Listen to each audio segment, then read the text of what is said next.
militia group was travelling to a town meeting when it was stopped by police. Shots were fired and Lavoy Finicum, its unofficial spokesman, was killed. Earlier in January, he said the aim of the protest was to ensure that local people had access to the land. The state of Oregon is safe from the threat and intimidation of a central power. You know, I need to get home.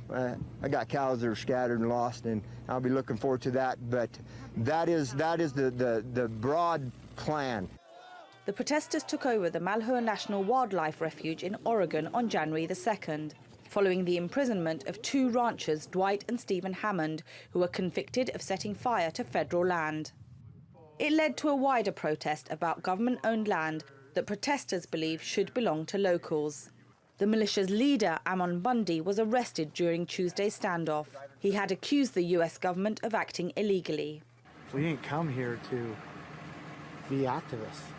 We came, and we're not doing this to be activists. We're making a stand on the Constitution, and we have work that needs to be done. We need to be able to unwind all these unconstitutional transactions.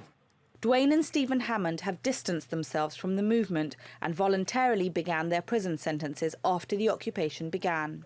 The takeover of the wildlife refuge is the latest flare-up in the so-called Sagebrush Rebellion, a decades-old conflict over the US government's control over millions of acres of land in the West.